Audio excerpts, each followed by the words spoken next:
People are saved, people are restored, people are blessed. Jesus said, I am the way, I am the truth, I am the life. Are you lonely? Looking for the answer? Join us daily at 6 p.m. only on my TV. That the pastor should rise to a level to become a strong man and a servant of God. Amen. Hallelujah. Ni sampulu pinaka na turanga na marama, bakaki na turbono ngone lewa, ni sarapatali chuma na my TV na ndotale na kabini Lotu Vanua. Bakabini pinaka po na itoki nimbula, na ngone turanga Yesu Kristo ni bakabota kinambula, rani ndoro mo isota tale na ndona ya kabi pinaka ndai. Bakabini pinaka tali tinga, na buku ni namune ndau na namakitiko na turanga na marama, o bambula sa kachuka nonda lomane sana bakaturanga tini kapa, na ya kabi ndai.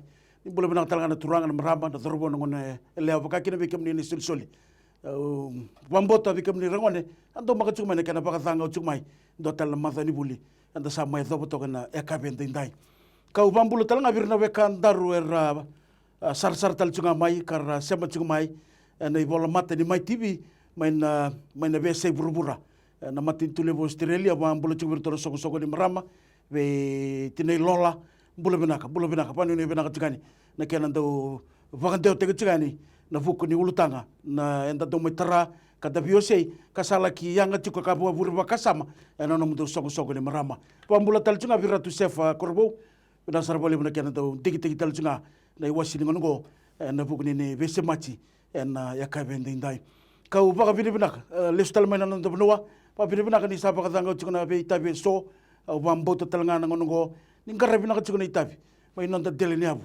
kapakaki na nonda Vanua dili may imbasi katale na mati na COVID-19 and sa nonda itabi nga na masulak and kabendinda Matanitu sangarabi chukuna na itabi song garabi rakau baga tiki o iko yaw dindor itabi baga tambori chukuna bula masulagi chuko meron ni marroi chuko na nonda Matanitu lamani and lingana matau sandon dina ya kabini kuwa pa binibina ni sa chukutalango ni sambulo saka Boleh Alipate. Kasih lebu di soko Lotu, kira-kira saka ni bom bulu mande berro. Au sawa kan bulat tigo weekend na turanga na marama dorbo na ngone lewa en sa Naitini kabani non Vanua.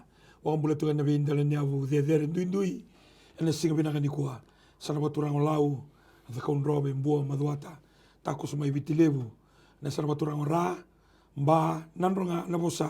Serua kena mosi kenda to na weka ortu na wekangu mai dake naka siri tele burewa lo mai biti batake kenda ni sambula minaka weekend na sar tu mai sama tu mai nei bola mata na via se burbure so au sa tau tu ngono binango bina bolebu ando warong mai na Lotu Vanua Matanitu batake pate ena we singa Lotu lebu sa dotala pro ngau na bo ena kabini singa tamu tiga busaranga na malongo ka singa ni wilikina nambongi lebu ni moniti kembali tolu tiko na program ndui kemuni na sarabat tiko kina na program binagango kabaka tokai tiko na Lotu na Vanua kina Matanitu watake pate ko ngono torto ngono nango ni mbula binaka malo ambula na bole bu na samte mai Dorunda manda na COVID-19 basika tale one na nona itabi do reda na Lotu Vanua kena Matanitu sangkara blonet kau batik yan rabi maroi rangarabi na au na moso mai o ya una tabani Lotu na Lotu taleroro warong la kabana kale etukuna tumai na Matanitu ra kenan dawe na kainda kalunga takina ni ortu tombo ngai na usinda beta kembali ya na buna ko ngala tiko kina na ndabito saki kembali ro toso takitale nangito na toso Matanitu tu songo binanga gerata sermai na song me bata Australia endona state ya song tungo Victoria na kena city turanga o Melbourne lokat tungo sinra ni out sing talangan ni ndara kaloma na yana kada bakabini na kakina na non Vanua ni rutu sayan sa to kana Matanitu na garap na itabi to na prime minister na minister ni mbula aba osi bigor na bingara birukula tombo sa to nga ngusungan dapat ni kana boda ngusun dapat sa tombo kina sekal tagi kina ko nanduan ro kalima ko lang mai ko ko lewal ko tombo ko tulak mai na wekanda na social sumay sanay songo talangan na latin dabeta sa ngona sa kilikina sana kayo ipida na singa mo sa aral na Kung alalating may. Iya. Nung nalakoy bala, galit sini kapatal na singa. Ibal. Na ina na isolation to. Balar na talibit talibit kan taban ni. Talibiti ko. Na kenangaro niti ko koyong mi kunin rusa Roma Iya.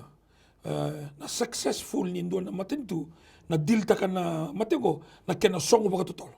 Iya. Kaya balingan dirbi kina leader, a hard leader, not just a leader, a hard leader. Iya. Ana kau babi na kina na turang na prime minister, kapag sibi na turang na commissioner. Ya, na no na pick up ko ay tor sa no na kiu. Me zaka sarga na kartu bina katamen tamani mula, zaka sarga. Na babi na kina, no dai tabi na masulagi ratiko. Ene tabi lebu, ene tabi bina ka, era bingar bitu kina. Sebenarnya turut tal kasi turulus tal manta in na kena tahu ya butak sebagai ya butak in dona tamata sebagai ya butak tal kasi ya ne sona matalu tu sambasika in nonda Vanua Sandina na kain tabagai ya butak ngo ya era sotaba tu manda na kai ngandreba sini bagai butaki na kai ngandreba ko sotabi tu manda nimbera ningai bagai bata tegi babinaka na nona lako ni na besinga ni mataka. Sandina. Tarai taki, sanggai baka bata taki, sanggai na yabu nindo na tabata. Iya. Sanggai sona matalu tumbasika tararawili na kaya ngandreba nimber ningai jawa na kaya baka yabutak. Sandina. Na yabu nindo na tabata. Endabo sartonga ene baka tikibu dua rusa Vulaono, rusa kabitu. Nambuli kede ni kakede mbalita saranga ura rasar tumai kikendar tamata taa maa taa na men go na spirit men sinyaleo sintangan sinjanda men let us make men asaranga ne abu no na rema ina kalau na tamata me abu takibango no ni tobo no ni balabala me bakalo ya na mula roma ikana free tuko kina no na vingar bina kalau na wer ko iteni Nangona rutal musi sih kena sahut tok mbek donan. Tako so. Ya. O sebenarnya sotabi cukup pada pokoknya kau kai juga.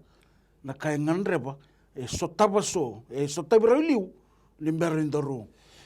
Balta ni baka tamatati ko o ko vianduri ti ko baka tamatati ko. Iya. Ni ngono ko na rede kina na purpose na nona inna kini bimbul na kalu. Igo na matay sarani ka, igo na garabi kalu mata. Na bonua da so to to igo na garabi kalu ta. Iya. Sana ngai adjust ako malu ya. Iko adjust ako malu ya sinibisa una buno ko kana mata tiko kina.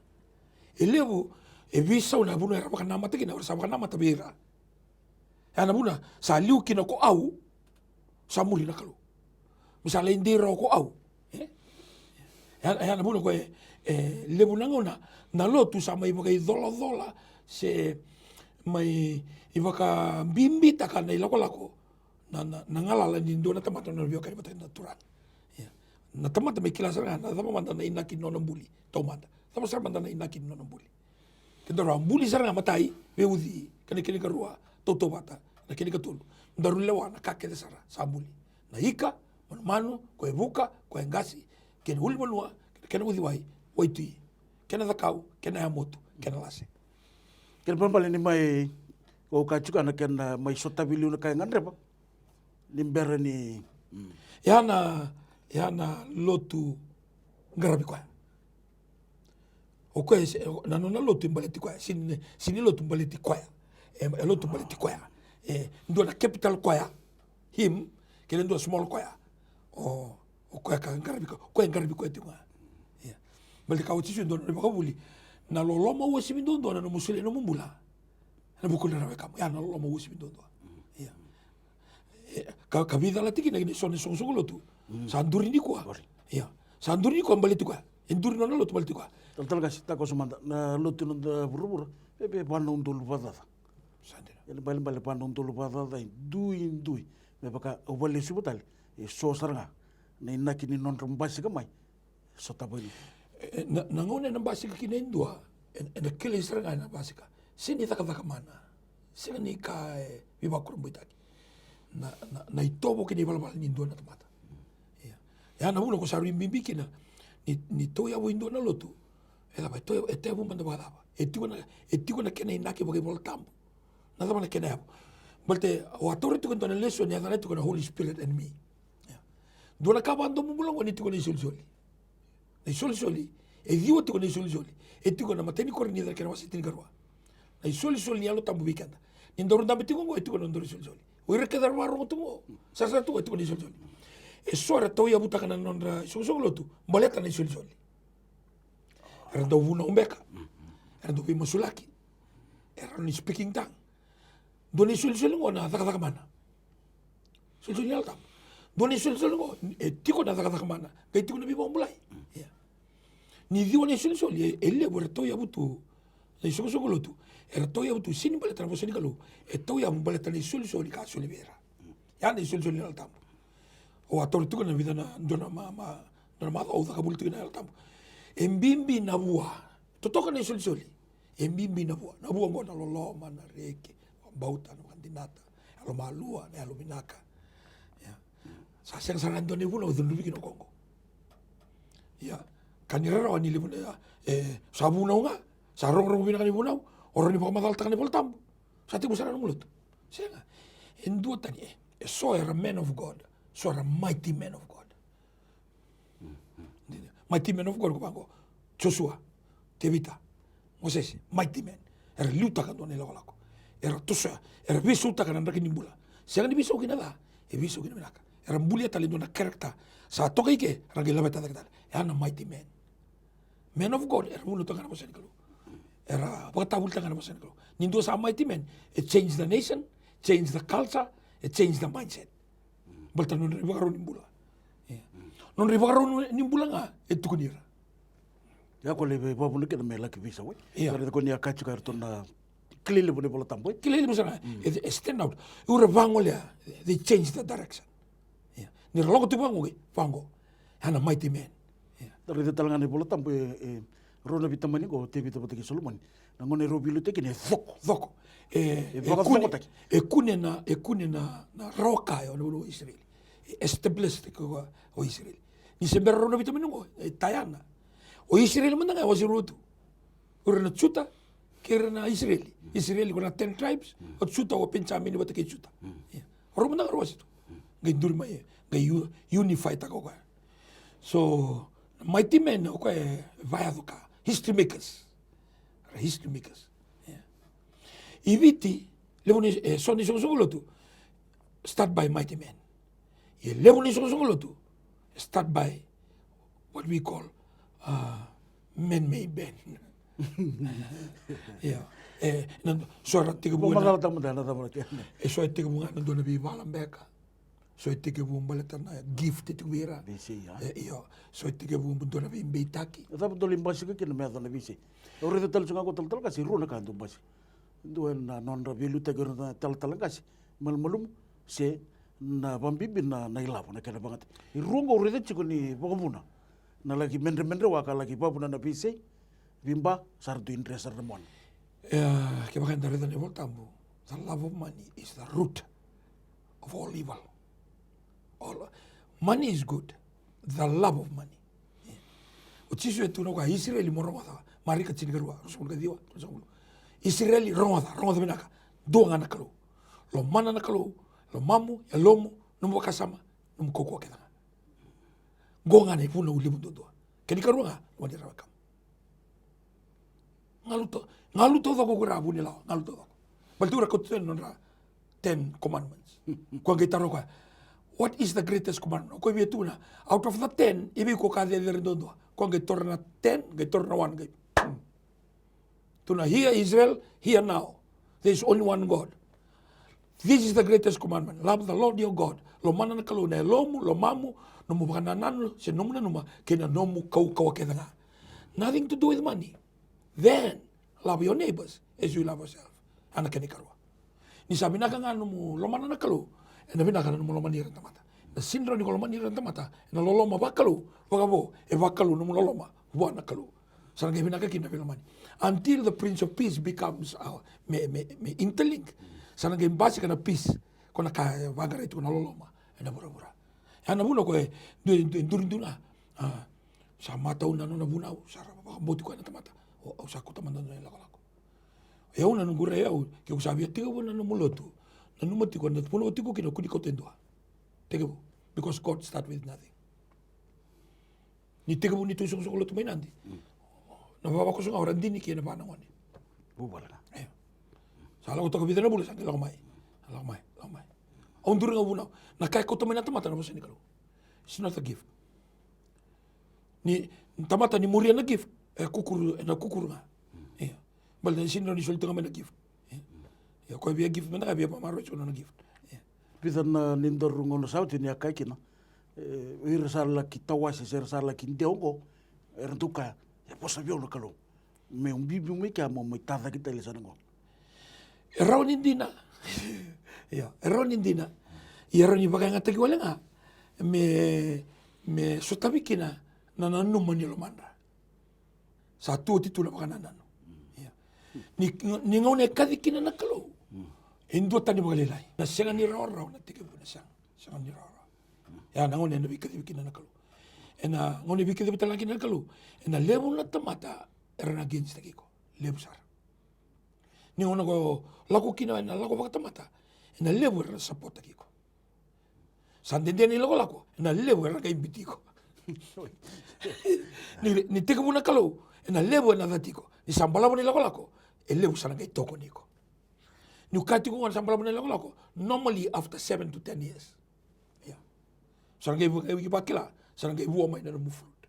Ni ko lako o kota ndoni lako lebu ura muritu kembali ndon tamatu bini dislo lebu ko lako tungo ni tiko na leader na indo tiko na second leader se third leader se fourth leader e tiko na commander ndo na captain ndo na major ndo na lieutenant ko lako ngo kembali ko la muri ko ndo na bini dislo lebu ersini loyal be the leader ersini loyal na organization.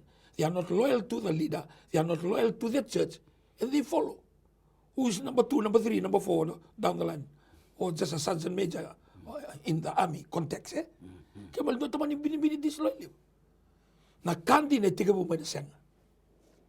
Yeah, bal na kalo endo tiga mo may nasang. Yeah. Alala tu ko bro butot. Kaya mali lele mo ko rala ko tumangor mo. Or tu tiga mo yar sa lele mo na. Siya nga question mark tingor. Lago batakin na kalo normally. Nanunggo experience manda na lebu ni ang doon ka nanunggo do bandi kaya na tiwo nilo na lutu sila si tiwo na tsuno sila sama tiwo tsuno sila kurang na follow sa reda nandina nanon na yalon dina. He died as an Anglican, as a Church of England member. Yeah.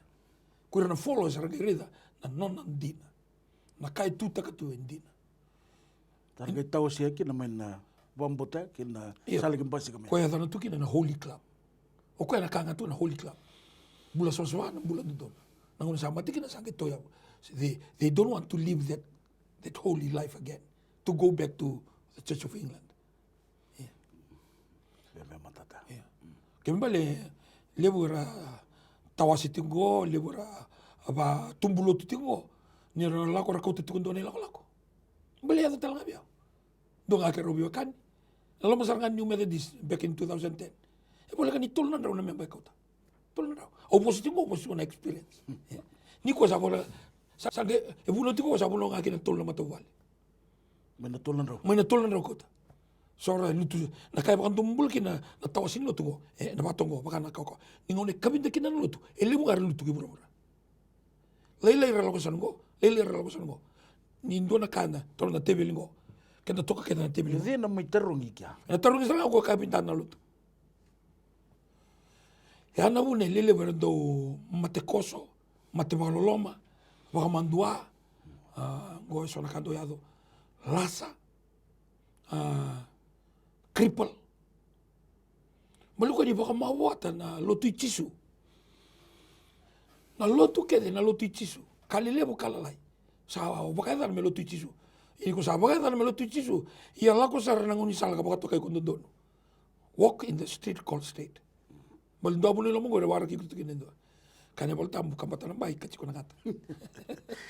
Ya pina katura kan merambah kakun ni boleh tapa na nama gitu ko. Yan Lotu Vanua ken na Matanitu ona kalau kon na kabin Lotu lebu. Ya kakin na sikat tamu tapa pina kaciko be turangan ni talangasi ni suliat tali ciko me. Ya kabin sikat tamu na ona kalau. Sabna katura kan merambah. Dua tel nga talangasi na sogo sampai sikat cimo. Mereka aku ni bata laikina. Ndur program na Lotu Vanua Matanitu. Ko em basi ka chiko e chiko ne bola mata. Oi. Ara be undolu sara teke mera sa ngolikina. Na dana chiko na Lotu Vanua. Sani. Kau mai na Lotu Vanua na basika mai na buku ni banananu. Na vosa pakandua rando kaitiko. Ara esa mai sa mate makau na ngasa. Ode na vosa Na vosa pakandua. Ndo na turang. Oi. Ya. Na nonda loma ni asana tini kapango yang basika mikino. O koya na bakanda do kelatu apolosi rana wai erdo viva kurbu ite gitu. Kanda sanga ni roni nda siga marau. Mai buana kalau se vivu. Yo kona vosa ndono ngutaru, kona vosa pakandua ngose mbulati ko. Sa lengo kwa. E kane bolo tambu, e dana tamata ni pakarabi ki nandona tamata sa tiko nang karni uduna na nongaide. Na karapampo to na vosa pakandua ni titi nandini mati. Ngone uke na motu atale. Ngore na lasu. Ngore na lasu. Lasu moto ngore. Ngore na kaira pakang bulan-bulan. Takos tale tal ngasi. Tuno koya na kalau ni ngarabang ngori. Coba cisu, ono na kalau na ciu. O keda, ono vosa pakandua. E napa sandalai ngole bociki no ko ngori. Kabi kadene bol tambo ni coba ko burra kina kakeda ngai sine kina bebo noa wili kina kona vosa pakandua. So di tale tuka sana ngori. O seru sino bongi apolo sirana mai. Ure keda ngora tamata keda nga sinindo bira kalau. Kera via kalau tiko kembali na kalau ubun beka. Era sema tiko. Kera senga ni mate bata ki cisu. Endua ngai tu da kita ne mulu. Dua nga. E burra todo ko. Endua nga e lala na no ne mulu. Ke baka se tiko na suini ko na vosa pakandua ko tamata moto sartunga. Era sa lielia, era sesewa, era sese ko ire via bongo tiko. Tu sabe bitu ko tal ngas. Balatana viva talai. Sambasi kam. Ia ni volta mo satu na tu. Basi ka mai na viva kadalai. Madi we wa ser sulu kapa. Rusulu ka ba. Ya lu kita langa wa ser sulu kadua. Eu sabe semata. Sabe ribi ni. Roni viva titik mana. Ni dodonunga mengarayo coba. Lu bene ko cisu kristo. E kabi ka ni volta mo. Na ibalbala da le bundundua. Na no musini ba mboti cisu ni turanga. E ba mbula. Kabi ka ni volta mo. Ni na lago mai na alo tambu le ni kalu. Ko na mai ba kan deita ka. O ko na kanga mai tukuna tiko. Cisu. No na lago mai na alo tambu. Me mai buki kenda sana sin chuka ma Jerusalem. Na alo tambu ke 2 milioni tuka. O ko chuka ando do bera. Ninda tuna le ebiti. Ko tiko mai ono tiko mai asawa. Tiko mai undu tiko mai kadabu. Non taru ndambe tiko ngo. O ko tiko bataki kenda ngo. E tiko bataki ira ke de rasara bi kenda tiko. Nin e kani voltamu. Nin do e bosa ka data kana data ni alo tambu. Ko ngo isin bokodi. Na madu chingarwa. Ya. Vamos tentar nang kaitara. Soni polo ta ko sini boko chiko. Pero ni vivan. Tu sa talen drogo ni do bunu to ka bele buna. Balta ni elebu na ngona.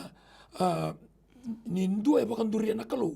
O ko na senga bakandua ni maroro ya na bosa. Kana kalu skeli uvuda chiko nanda bui. Uvuda chiko nanda bui skeli. Na lebu na ngona na bosa ni kalu na bisa ka sanga nga ke na kalsa ke na tradition na mata. Ke baka uro ke baka nandu na nungu baka nananu. Na Lotu Vanua ngore na sema tiko kina kaba Vanua. Yeah. Okay. Au na lago manda kina Genesis chapter 3. Baka tiko buna kina wasitol. Na ngona ro satala indende kina ko saru tendu nan ro nemba kina ro umbula tiko rau. E na bulu e baru takna kalu. Free. Na ngona ro tala indende kina gai musu. Ro gai lako. Non ro lako ya ro tol kona kana mai na bulu nende. Kona daga kona gai kana. Au sa dundu mana gele na bukumu. Iko elewa. Oi ko nanta ura rao na ngono ko sudo. E na lewa iko na otimu. Ko na kakeda ya na tonda ku ke iteni. Ko sa gelo ko meki na ngon turao Jesu Kristo. Bisa matikenda. Na ngone la ko kina tamata gele vanga rao ko na kalsa. Kina no na tradition. Meron indo nu kina ko ko. Sanga. Kenda menda le stela mai na kalsa vakalu. Ngoi sini no na kalu na chiu. Andi kita ki aura chiu. E na ka no ro viva kanina kalu bata ke eprama. E para makai Babylonian boto sartua. Full Babylonian. Ga indingi tagi ko ya. Sibiraki basi kana nona doki. O esake. Sibiraki talo esake. Basi ko chekopi. Sambasi ko chekopi sage lawo kina vita din chingarua. Sage mo to kai ko na Israeli. Ya. Kembali ni indingi tagi nakalu. E kana mo tambu sasingan indo indingi tagi wale nakalu. Obya bandi tagi rengar paro ko tumeni ko. Balta na viva kadalai. Endo yado pa kele non dei topo che non dei balbala. Do padre, do rabito lo tat con angona. O nu endo muri mana te boro ko endo rabito nga na Vanua. Kasara indora kambing bibir tungur nekon. Iya. Balata ona, balta yana kabibi kada ne toke. Na tiabo na rabi chunga ika. Balta me roro kina nona bagambauti. Me roro kina nona bagambauti. Dokenda do rabi wale. Kenda do rabi. Ni tukuni be parama, e parama. Endo kana kai tukuni buka. E parama, bita no muito no muito bala. Bita no Vanua, bita no ekamu, bita no valinta mamu. Lago kindo no Vanua. Au sa baro bengisi o ya una kalu. Kembali, au sa bina katamu bukai topo taki ko ndo nei topo bo, ndo nei bala bala bo, ko nei bala bala roa ambiling o ibi bataki atam. Ro barong kina tebor. E ro sar. E le muna ka sarui rei ya ro.